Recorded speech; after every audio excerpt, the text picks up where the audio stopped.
E aí, moçada, como estão? Vamos continuar aqui o estudo da fisiologia humana. E hoje nós iniciamos o estudo da contração muscular estriada esquelética. No primeiro momento, nós falamos das estruturas microscópicas que constam no tecido muscular, mais propriamente na fibra muscular, para que então possamos compreender todo o processo da contração do músculo estriado esquelético, ok? Bom. Ah, anatomia microscópica de uma fibra muscular esquelética. Nós sabemos que as células musculares esqueléticas são chamadas comumente de fibras musculares devido ao seu formato alongado e fino, como se fosse uma fibra. Então, onde se lê fibra muscular, sabe-se que ali o nome correto é célula muscular, né, que é o nome correto. Fibra muscular não está errado, né, por convenção chama-se assim, conforme eu lhes expliquei. Bom, os componentes mais importantes de um músculo esquelético são as próprias fibras musculares. O comprimento normal de uma fibra muscular esquelética madura é de aproximadamente 10 centímetros, embora alguns possam atingir 30 centímetros de comprimento.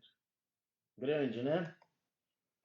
Como cada fibra muscular esquelética origina-se durante o desenvolvimento embrionário, e aí você se pergunta, poxa, embriologia? Sim, meus amigos. A embriologia nos dá soluções a respeito de muitas situações que aparentemente não compreendemos. Então, se você busca lá no desenvolvimento embriológico, você vai entender porque certos fenômenos acontecem ou não acontecem.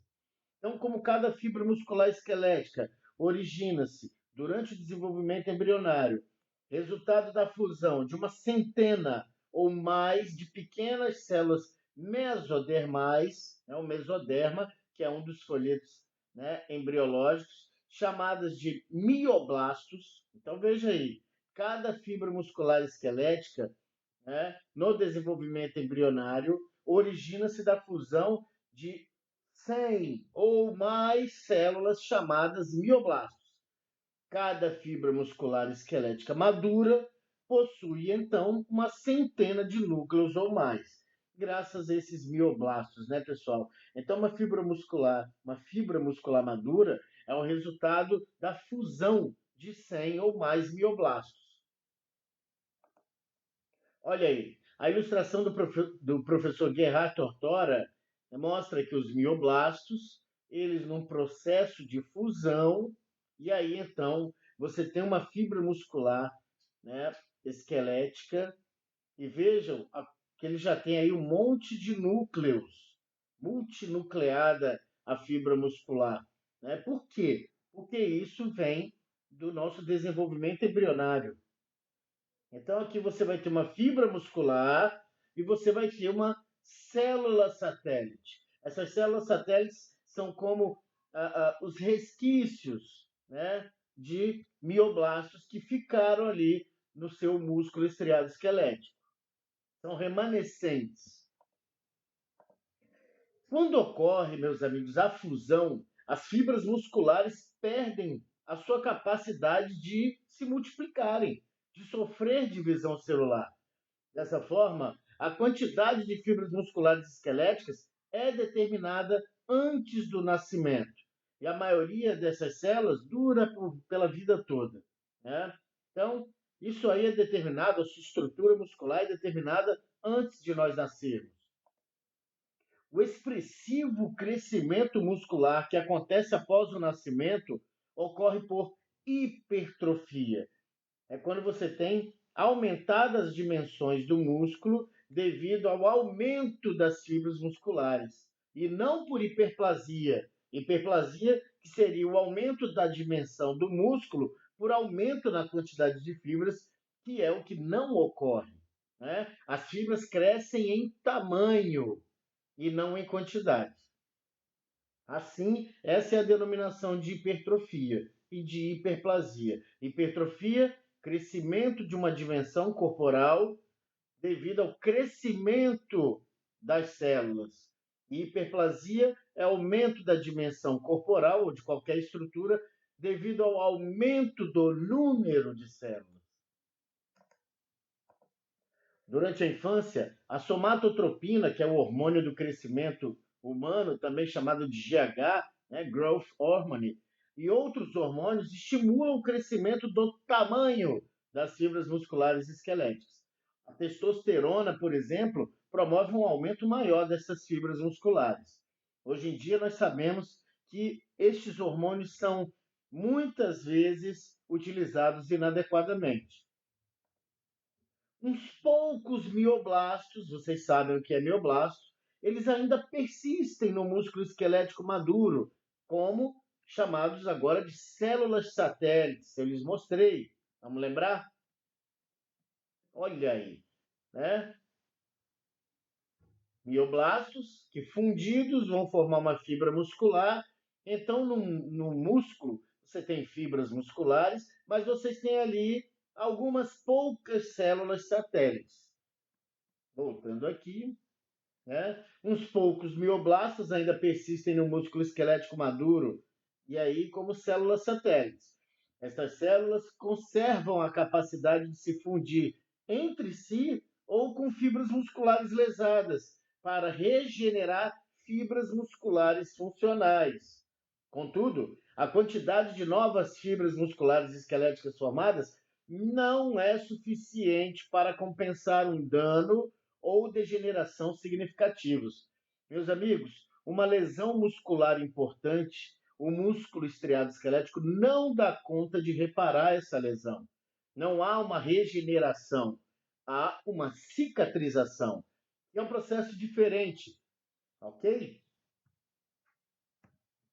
Em tais casos, o tecido muscular esquelético sofre fibrose. E como eu falei, não tem regeneração em casos onde os danos musculares são significativos. Ocorre fibrose, meus amigos, que é a substituição da fibra muscular por tecido, cicatricial fibroso. Por essa razão, a regeneração do tecido muscular estriado esquelético é limitada, e eu diria muito limitada. Então, fibras musculares, se lesadas, uma lesão grave, você tem aí a substituição dessas fibras musculares por tecido cicatricial fibroso, que não se contrai, meus amigos. Então, o profissional da educação física tem que estar atento ao quê? As lesões musculares. Hoje está embolando aqui, eu estou gaguejando. As distensões musculares, né? Que nível de lesão foi essa? Olha aí uma ilustraçãozinha, né? Lesões de músculo, olha só uma lesão de grau 1, olha só uma lesão de grau 2, tem um sangramento aí já, ó. E olha uma lesão de grau 3.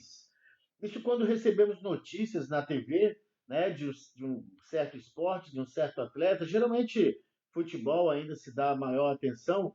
Ah, fulano de tal teve uma distensão muscular e após a ressonância magnética notou-se 2 centímetros de lesão. Ou então eles falam que não foi nada de mais uma lesão mínima que em 2, 3 semanas recupera. Né? Então, dependendo da extensão, da gravidade da lesão, você não vai ter regeneração muscular.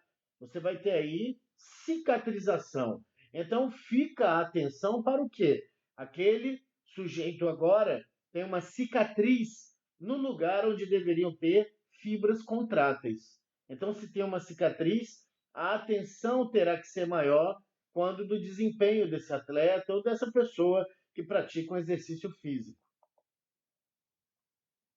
Sarcolema, túbulos T e sarcoplasma. Eu lhes mostro aqui, meus amigos, alguns dos principais componentes, personagens do desenrolar da história contração muscular do músculo esquelético. Desculpe a redundância.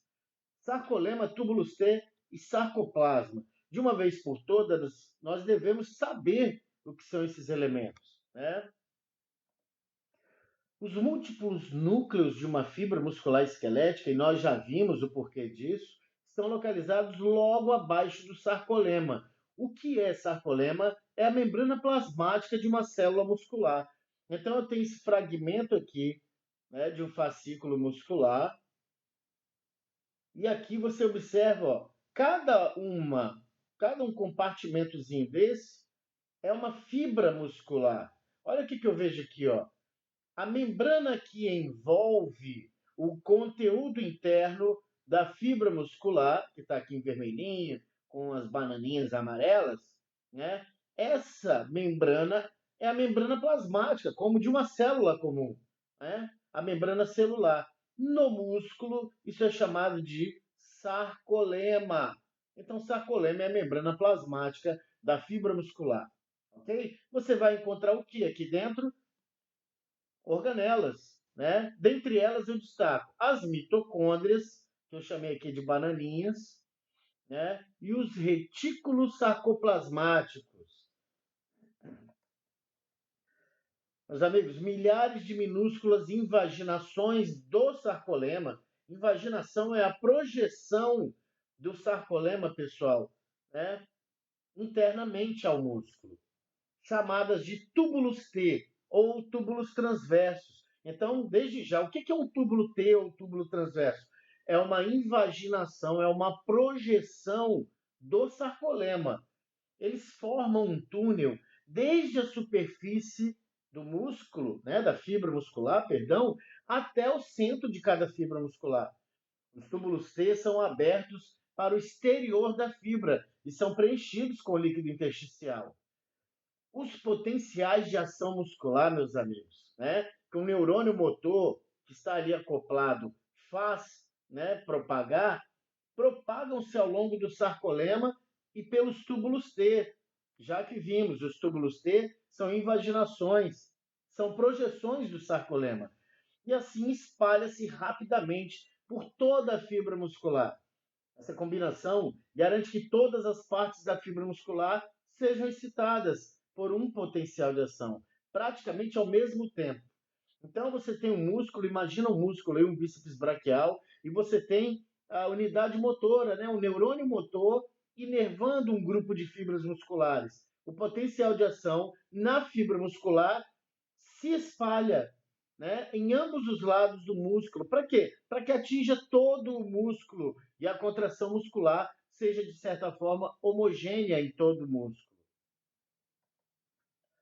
Olha aí, de novo, no detalhe maior, né, compreendendo aqui que isso é um fascículo muscular, é um grupo de fibras musculares, e cada um pacotinho desse é uma fibra muscular. Está aqui, ó, o autor, professor Gerhard Tortora, né, enquadrou aqui, ó, tudo isso é uma fibra muscular, certo? Aí, ó, mitocôndrias. Se tem mitocôndria, amigo, produção de energia.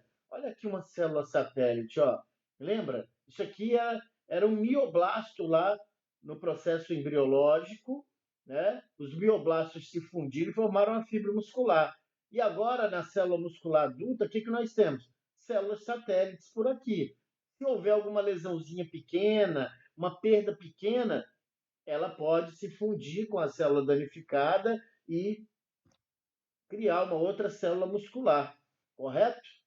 Olha o sarcoplasma aqui, ó. O sarcolema é a membrana plasmática e o citoplasma da fibra muscular é o sarcoplasma. Esse desenho é muito mais apurado aqui, então vocês vejam que, olha só, na superfície do músculo, né, nós temos aqui aberto o sarcolema e ele invagina, ele adentra e até chegar no músculo ele desce. Então é o túbulo T. Olha aqui o túbulo T. É isso aqui, é uma projeção do sarcolema que da superfície invagina para o centro do músculo. Então, isso faz com que o potencial de ação, olha só, se propague por todo o músculo, certo? Adiantando as conversas, está aqui ó, a tríade, né? Túbulo transverso e as cisternas terminais, uma de cada lado. Aqui, ó, túbulo transverso e as cisternas terminais, um de cada lado, aqui em dourado, eu acho. Isso. O que são essas cisternas terminais? Tudo isso vai ser explicado, mas aproveitando a ilustração, retículo sarcoplasmático, galera, é onde tem o que aqui dentro? Cálcio. Então, o retículo sarcoplasmático está bem aqui. E o túbulo T está colado nos retículos sarcoplasmáticos. né, nessas dilatações chamadas cisternas terminais. Por quê? O potencial de ação passando aqui pelo túbulo T vai estimular com que os retículos sarcoplasmáticos liberem cálcio aqui, né, justamente em quem? Na miofibrila, para executar a contração muscular. Olha quem está entre as miofibrilas. Olha só, mitocôndria, porque nós precisamos de energia para a contração. Tranquilo? Pessoal, dentro do sarcolema, como eu já disse, está o sarcoplasma, que é o citoplasma da fibra muscular. O sarcoplasma inclui uma quantidade substancial de glicogênio. Opa, glicogênio é uma reserva energética, meus amigos, em grande quantidade no fígado e algum conteúdo no músculo. O que é o glicogênio? É um carboidrato grande, meus amigos. Composto de quê? De carboidratos pequenos, que são glicose. O glicogênio é usado para sintetizar energia, para produzir adenosina trifosfato, o ATP. Tranquilo? Além disso, meus amigos, o sarcoplasma contém uma proteína de coloração avermelhada chamada mioglobina. Mioglobina, meus amigos, é a hemoglobina da fibra muscular. Essa proteína, encontrada apenas no músculo, liga as moléculas de oxigênio que se espalham pelas fibras musculares a partir do líquido intersticial. A mioglobina libera oxigênio, conforme a necessidade das mitocôndrias para a produção de ATP. Vejam como é que tudo se encaixa. Então você tem aí uma proteína que acopla, gruda oxigênio nela e ela libera quando é necessário para que as mitocôndrias utilizem esse oxigênio para produzir energia.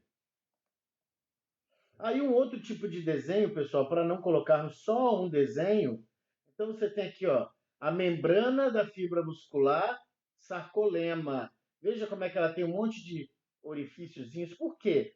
Isso aqui, ó, são projeções para formar os túbulos T. Então, uma vez que o potencial de ação é dado aqui por um neurônio motor, esse potencial de ação se propaga por todo o músculo através dos túbulos T. Olha aqui, ó, o retículo sarcoplasmático, um de cada lado, né, as cisternas terminais, um de cada lado do túbulo transverso, formando a tríade, 1, 2, 3. Tranquilo? Olha aqui as miofibrilas, o sarcoplasma, que é o ambiente interno da fibra muscular, onde tem o quê? Que nós falamos agora? Glicogênio, um carboidrato grande formado por várias moléculas de glicose. As mitocôndrias estão dispostas em fila por toda a fibra muscular e nós observamos isso. Isso é de forma estratégica. Próximo de quem? Das proteínas musculares, que usam o ATP durante a contração. Se não tem energia, amigo, como é que vai ter trabalho? Né? A contração muscular é o trabalho aí. Uma outra ilustração, numa outra ótica, o que nós temos aqui? O finalzinho do axônio de um neurônio motor, aqui o terminal sináptico ou terminação axônica, ele está fazendo aqui uma comunicação com a fibra muscular. Olha aqui, ó, os furinhos, né, que são as aberturas de quem? Dos túbulos transversos, que são projeções, invaginações do sarcolema. E aqui, ó, de cada lado, as cisternas terminais, que são partes aí do retículo sarcoplasmático, que está cheio de cálcio. Beleza? Olha as mitocôndrias, estrategicamente colocadas para fornecerem energia para as miofibrilas. Tranquilo? Aumentei a ilustração e aí você tem, ó, aqui vem o impulso nervoso. Esse impulso nervoso faz esse terminal liberar acetilcolina, nós vimos isso, né, na junção neuromuscular. A acetilcolina faz com que haja um disparo de um potencial de ação aqui na fibra muscular. E olha aqui as setas vermelhas. Ó. As setas vermelhas indicam o quê? Esse potencial de ação vai se propagar por todo o músculo, por meio dos túbulos T.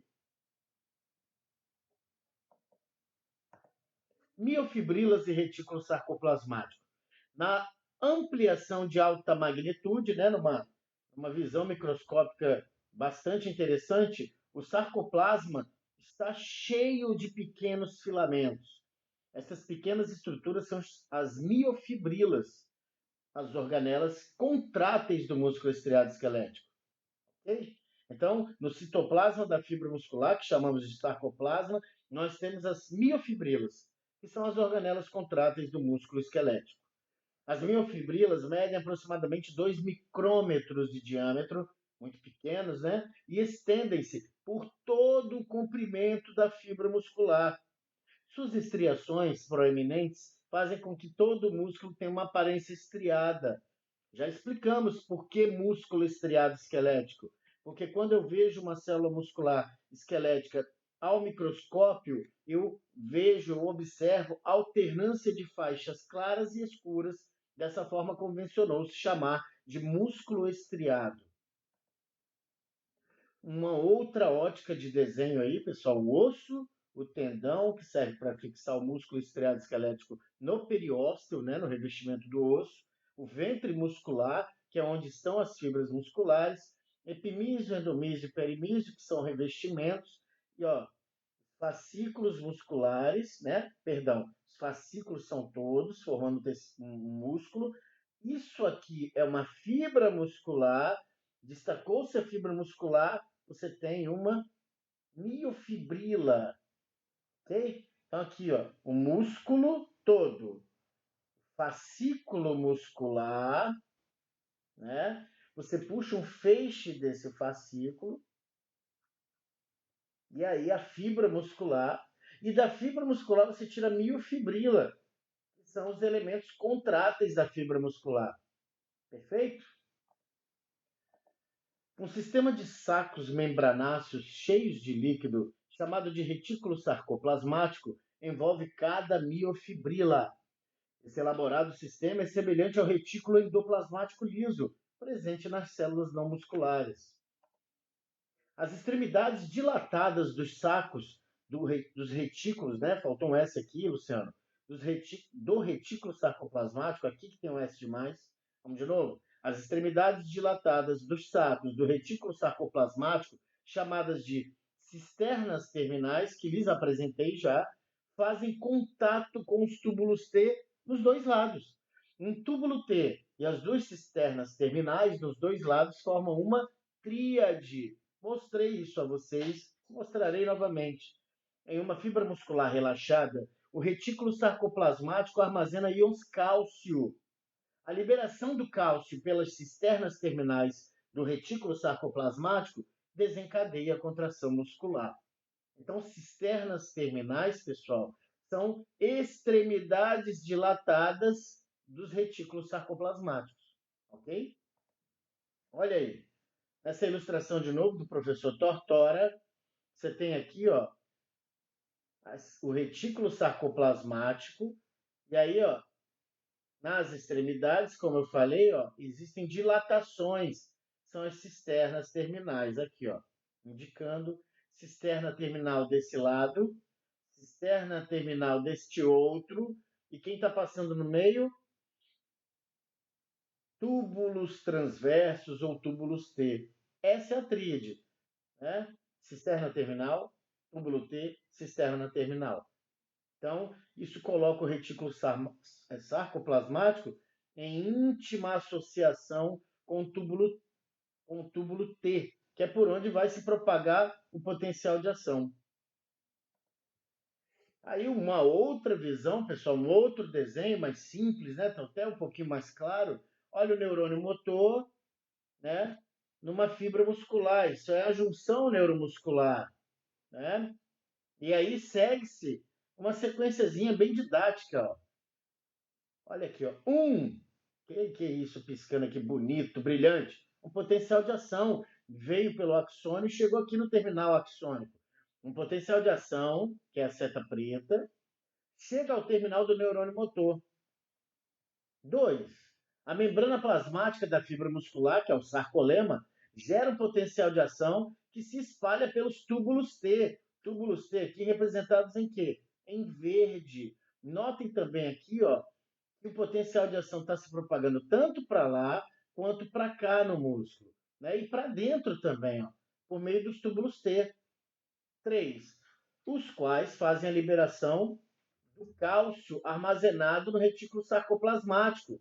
Então, o potencial de ação que se propaga pelos túbulos T faz com que a tríade aqui, ó, cisterna terminal, que é uma dilatação do retículo sarcoplasmático.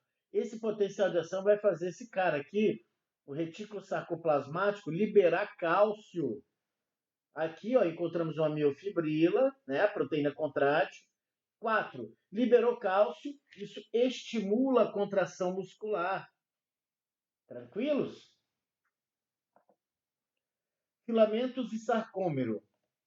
Dentro das miofibrilas, pessoal, encontram-se estruturas ainda menores, chamadas de filamentos. Ambos os filamentos participam diretamente do processo de contração. Em geral, existem 2 filamentos finos para cada filamento grosso nas regiões de sobreposição, ou seja, um sobre outro, né, dos filamentos.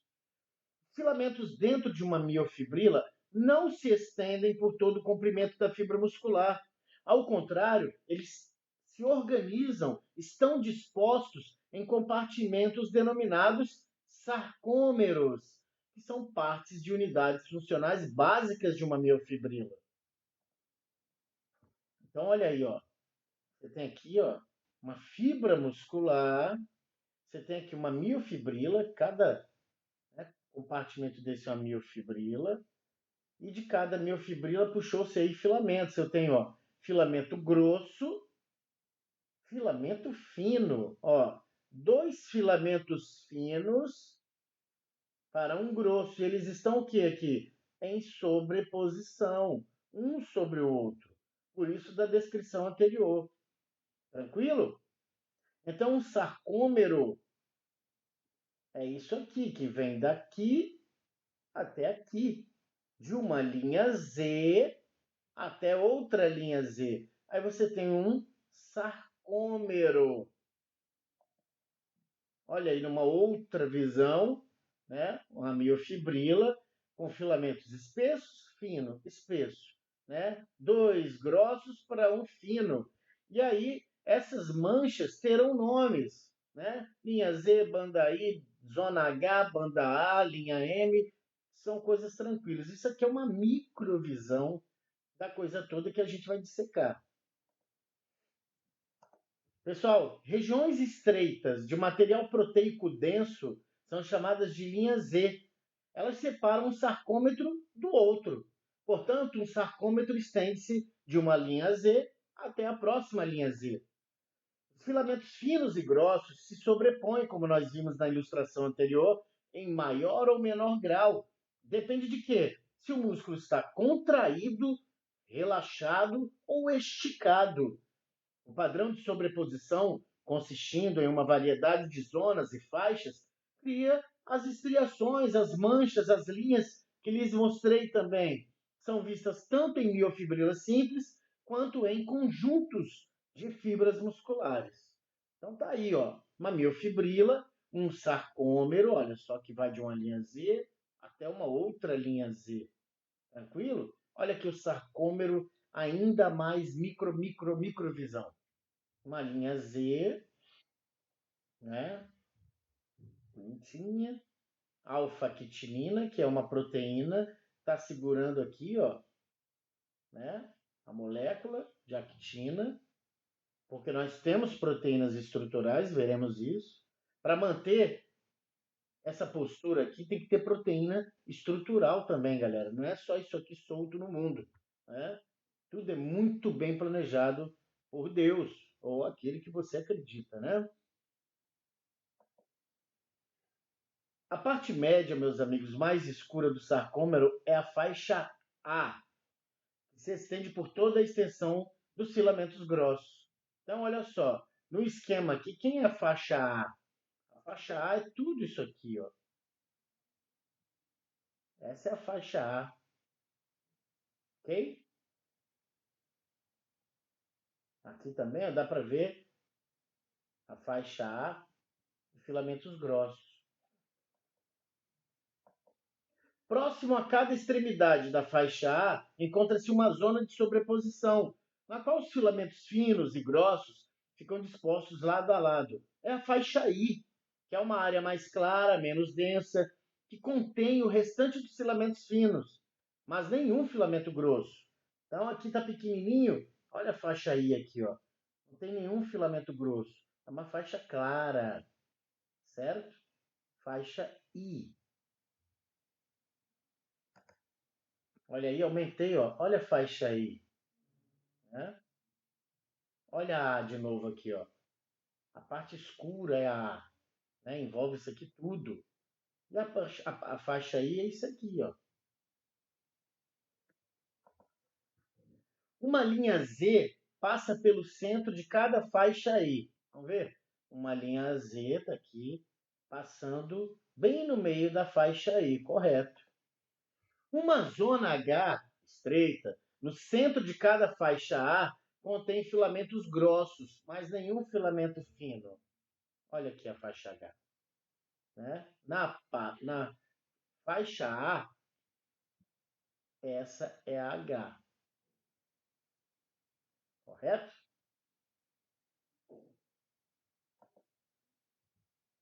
As proteínas de sustentação que unem os filamentos grossos no centro da zona H formam a linha M, assim chamada porque está no meio do sarcômero. Olha aí, ó, no meio do sarcômero tem a linha A. Linha A, linha M, meus amigos, me perdoem, tá? Linha M, faixa A, olha o sarcômetro que é da linha Z até a outra, correto? E foi isso, galera. No primeiro momento, as estruturas microscópicas para nós termos uma ideia quando formos falando sucessivamente da contração muscular estriada esquelética. Um forte abraço a todos. Se inscreva aí no canal, dá aquela curtida, joinha. YouTuber, meu irmão. Abração, galera.